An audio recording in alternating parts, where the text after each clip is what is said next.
Ladies and gentlemen, boys and girls, children of all ages, welcome to the channel. It's your boy, World of Wrestling, here today to discuss about AEW Dynamite, March 20th, 2024 review.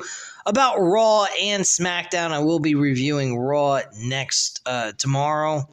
Actually, I have not gotten an opportunity to get around to doing that. Yes, I am slacking behind on content again, so I do apologize. But, I've been too busy winning on Hard Rock bets for sports betting, so I've been really kind of focused on that and really applying myself to that and doing fairly well. I mean, if you guys are at all interested in sports betting and you're interested in getting my feedback and how to actually win at it and do it successfully, by all means, let me know, and I would be more than happy to start implementing sports betting on this channel as well, even though this is a wrestling-based channel. But if you guys are interested in basketball, football, or baseball, which are the sports that I'm into, I also do MMA and boxing on the side for the weekends, which is what I've been spending most of my time watching on television when I'm on the weekends. So it's been a lot of fun. It's very enjoyable. It does suck when you lose, but that's part of betting.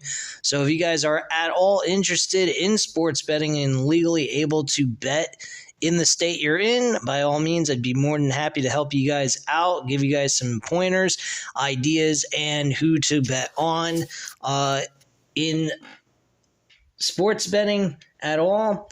My odds are not that great because I only have one sports book to go to. That's Hard Rock because I live in the state of Florida.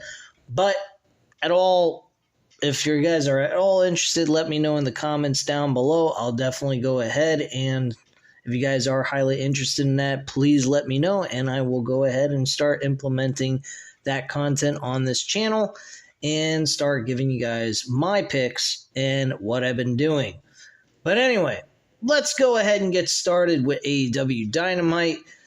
The first thing we see is Mercedes Moné. The CEO makes her way to the ring to a big pop from the crowd, and the floor is all Moné's as she tells Toronto to say hello to their new CEO. Mercedes misses the ring, the fans, all of this, and is excited to be in AEW.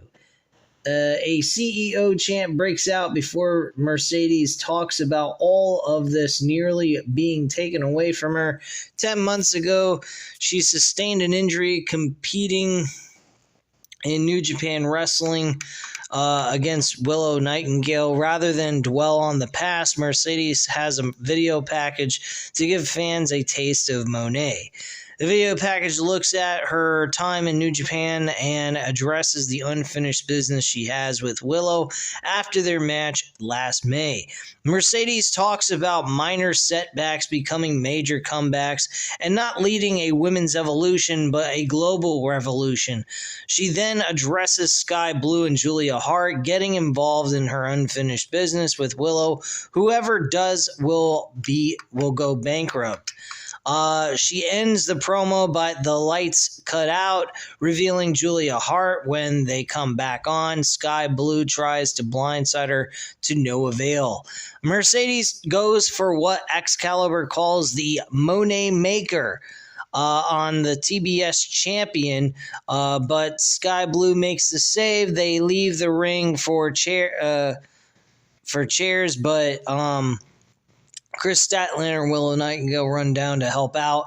The lights cut out again, and Sky and Julia disappear, but we see Willow with the chair up as if she's looking to get one over on Moné, and Mercedes notices this, forcing Willow to drop the chair before the CEO makes her exit from the ring. So there's a little possible belief that she was going to attack Moné from behind, and Willow might be turning heel for all we know. We don't know yet, but this should be interesting. For my take on it, I thought it was a very solid promo. I enjoyed it for what it was. And I do like the little story they got Willow Nightingale doing with Mercedes Moné. I don't know if there's anything that's going to come out of it for Willow Nightingale, building her into a star as well, along with Mercedes Moné. Mercedes being an actual star already without even doing much of anything in AEW. But Willow Nightingale being tagged along with Mercedes in the storyline might help her become a bigger star for all we know. But that's only time will tell on that. Backstage, Marvez talks to the Young Bucks and Okada ahead of the AEW Continental Championship match tonight. The Bucks talk down Marv for not knowing Japanese before telling Okada they will be his personal match producers to make up for not being allowed at ringside given the rules of the match. Okada cuts a promo in Japanese, reiterating in English that he is coming for Kingston's title. He goes... Marvez goes ahead and asks, what did he say? And he said, well, if you learn Japanese by next week, you might understand it, dumbass. I love that segment. I thought that was funny as hell by the Young Bucks playing out this heel gimmick. They're doing better and better each week now that they even have Okada with them. I'm loving this shit. So we come back. We have the match with the AEW Continental Championship. Eddie Kingston defends the title against Okada. Unfortunately, Eddie Kingston's reign as champion ends with Okada hitting the Rainmaker and getting the W over Eddie Kingston. My viewpoint on this, I'm going to have to say, is I think this should have been saved for Dynasty, personally. I think this was a match that could have been used for a pay-per-view spot. Granted, I mean, this match really helped the card out for tonight's show, so it wasn't a total waste of time. But my attitude about it is I think a match like this deserved to be on a pay-per-view card like the Dynasty event to fill up that card, because currently right now the only thing that we see going forward right now that looks like it's even official is the Will Ospreay Bryan Danielson match and a possible match with Samoa Joe and Swerve Strickland. As we go further into this review, they go in further detail with the storyline that it looks like it's going to progress into a possible matchup at Dynasty between these two. Or they may have this match at Double or Nothing and possibly save this for that major pay-per-view and give Swerve Strickland that big win. So after the match is over, we see the Bucks celebrating backstage before going back to ringside to see Okada surprised by the extra pyro, and suddenly Pac heads to the stage to stare the new champion down. Pac eventually steps away and leaves us with a confused Okada before we go backstage. This match I'm very interested in. I think this is a solid match that they could book. They may book this for the possible Dynasty pay-per-view over the Continental Championship. See, this match I think would have been great for the Double or Nothing pay-per-view, and then Okada could have beaten Eddie Kingston at the Dynasty pay-per-view, and we could have had month-to-month builds over these two matches, and instead we just rough shot straight to the Okada-Eddie Kingston match. That's just my viewpoint on that. I think they could have stretched this out, made some story out of it, instead of just going straight for the jugular and going for a match and that's it.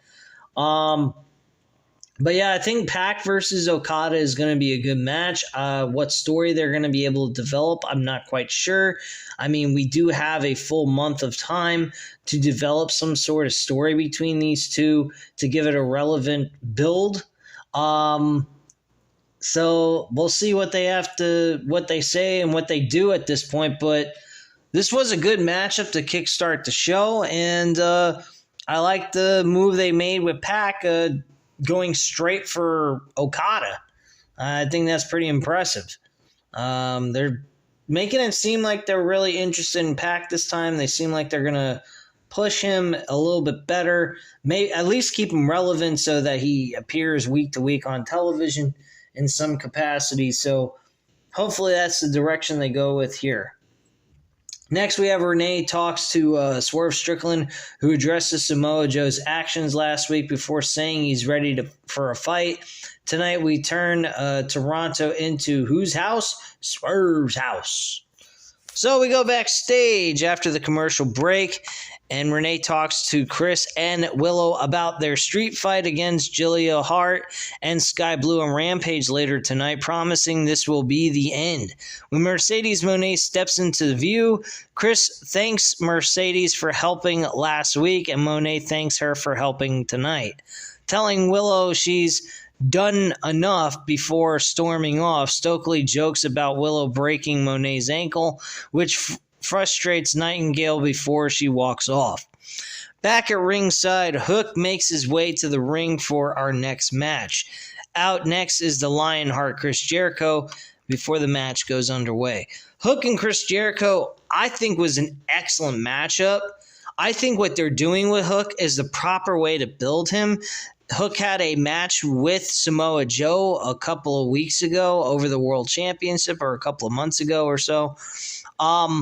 And he excelled in that match. This match, he did just as well, if not better. He looked really good in the match. Jericho sold this matchup very well, made Hook look very impressive in this match. And you got to give a lot of credit to Chris Jericho in this match, as well as Hook. Hook did an outstanding job against a well-established performer like Chris Jericho, a fucking legend if you want to know the truth.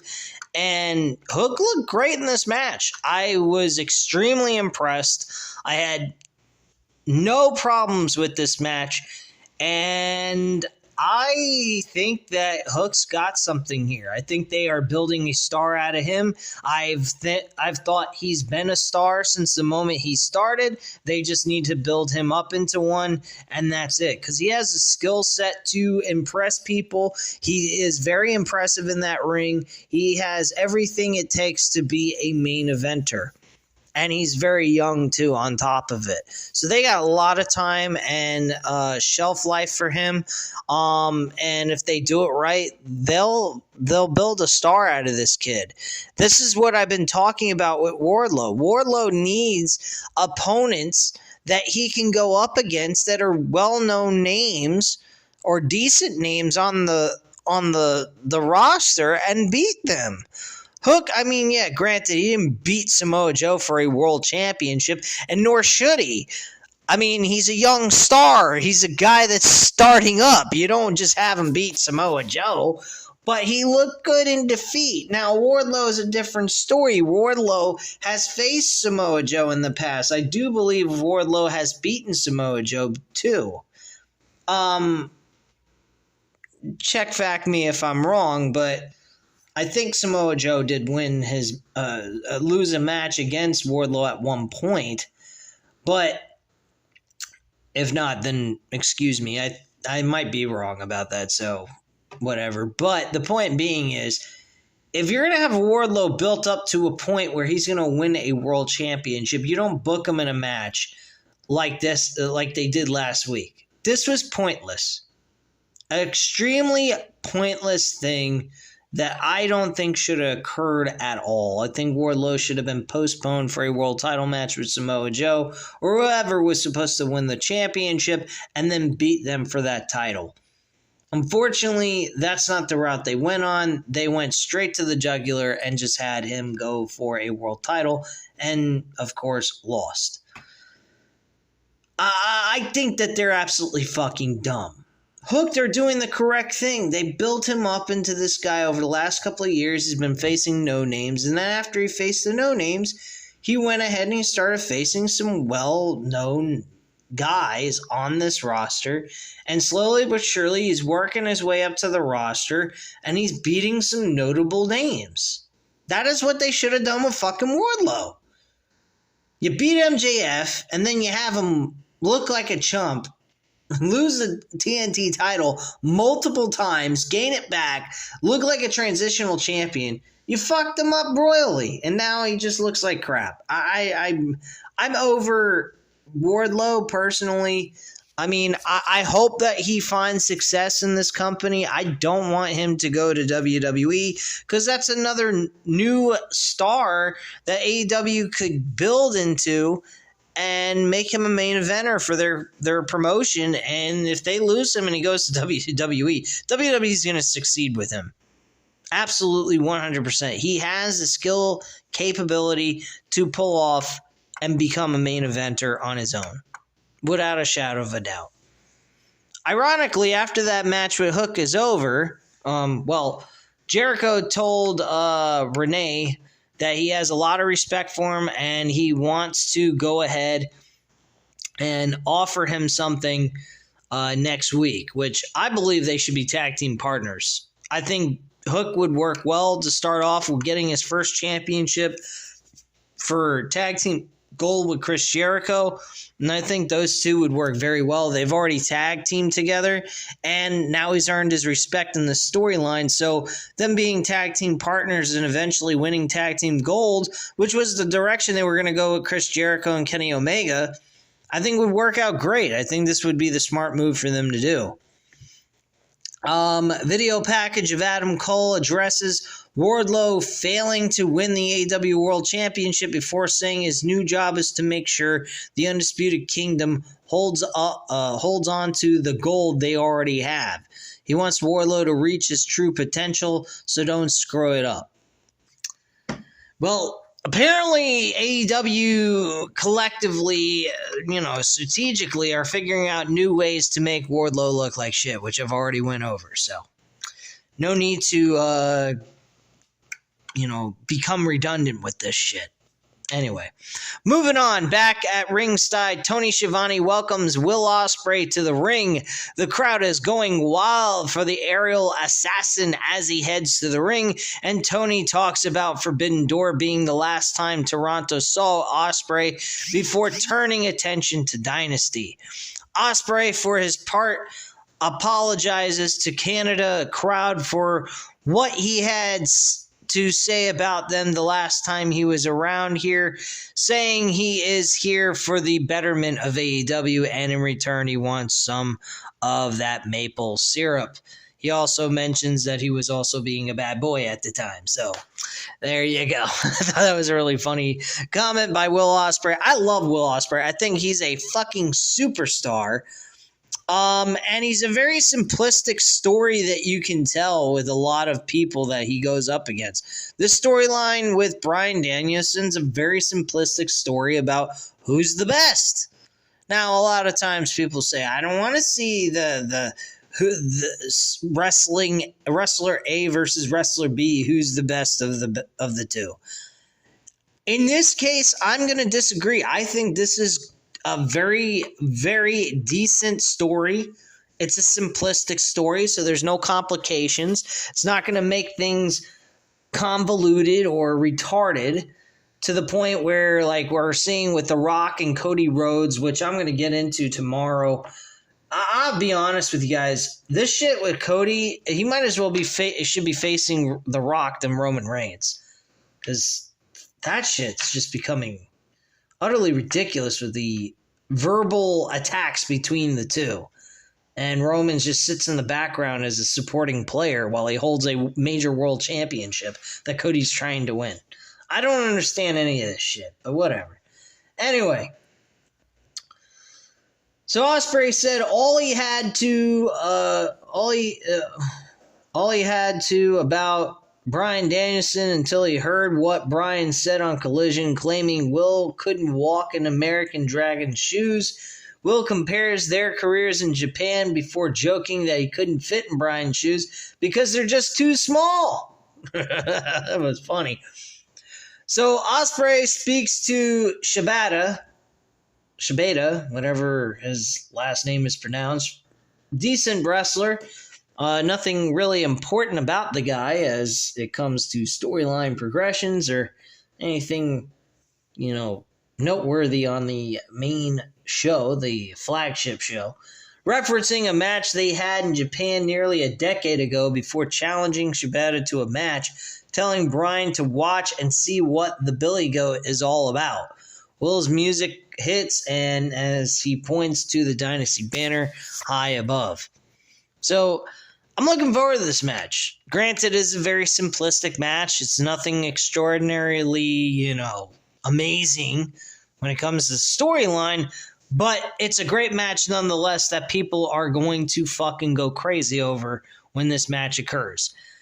I think Will Ospreay is the greatest fucking wrestler in modern day era history. I think he has the best performances, and the only thing he's missing is really deep seated emotional feelings towards his storylines, building towards the match he's going to have. Once he gets that going in his matches, leading up to a pay-per-view match that he's going to have, that is when he is reached the full potential of his career. He's got it all, though. He is an amazing wrestler. He will excite you without a shadow of a doubt. He can fucking wrestle a cutout paperboard of somebody and have a great match, okay? This guy is astonishingly good at what he does. And sometimes I worry about his safety and well-being. I'm worried someday he's going to end up injuring himself really bad and end up ruining his fucking career, which I hope he doesn't. Thankfully, they've cooled off with Will Ospreay. They've given him time off from working in the ring and just letting him cut some promos here and there. So I'm very happy with that, and I'm satisfied with what they're doing there. So I have no complaints. Toni Storm and Myra May versus Deonna Purrazzo and Thunder Rosa. Thunder Rosa actually picks up the victory here. Didn't really pay much attention to this match. Didn't care to. I think the Deonna Purrazzo Toni Storm is losing its steam. I think after the match they had last month at the Revolution pay-per-view, I think they pretty much have completed their story. I don't think there's much more to tell except a possible rematch, and that's about it. But there's really nothing in, progressive storyline telling that we're going to get out of this, I don't believe. Unless they go to a new level with Toni Storm, or Deonna Purrazzo goes completely bonkers and we have some sort of fucking schizoid mental breakdown by Deonna Purrazzo or something, or Toni Storm has some magical powers over Deonna Purrazzo and makes her turn into a mental case. I don't fucking know. But there's nothing here. Really, this is just a rematch in the making, possibly, that they're looking to build, and that's really it. And now they're possibly could be including Thunder Rosa and all this. Who knows? But I personally don't particularly care for this at all. So Deonna is still not too pleased about not being involved as the ref raises both women's arms in victory. The champ may regroup on the champion may regroup on the ramp as Deonna and Rosa reluctantly shake hands after the win. So there might be some story behind these two eventually, and just turn this into a triple threat match. Back at ringside, Swerve Strickland makes his way to the ring for his for the next bout on the card, and Swerve Strickland goes up against the Butcher. Again, Swerve Strickland wins. The Butcher will look like an enhancement talent waiting to be delivering a loss, so he was just booked to lose. Simple, straight to the point. Strickland gets a microphone after the match, calling out Samoa Joe and saying he's very close to hating the champion. And every day he thinks about wrapping this chain around Joe's neck and hanging him on that post. But there ain't enough chain for that neck of his. Week after week, he will go after Joe until the champ gives him what he wants. This draws out the champ himself as Samoa Joe steps out, asking what to do with Swerve. Logic dictates that he should just ignore Strickland, but we can't do that with someone like Swerve. The problem with Swerve is that he believes in the impossible. That belief becomes infectious, making these fans think they can be a champion too, till someone like Joe comes in to give them a taste of reality. So now the champ knows what to do with someone like Swerve, and that gives him exactly what he wants. Before they can square off, however, Don Callis comes out to a massive wave of boos, calling Swerve out and challenging him to a match against the undefeated Takeshita. Swerve says if he had more time, he'd burn the Don Callis family tree to a crisp, but he accepts the challenge all the same, and when he's done, Swerve is coming after Joe next. Okay, coming back from the commercial break, we head straight into the main event for the TNT title in an I Quit match with Christian Cage and Adam Copeland. Folks, this match was a fucking pay-per-view quality match. You could have booked this as the main event.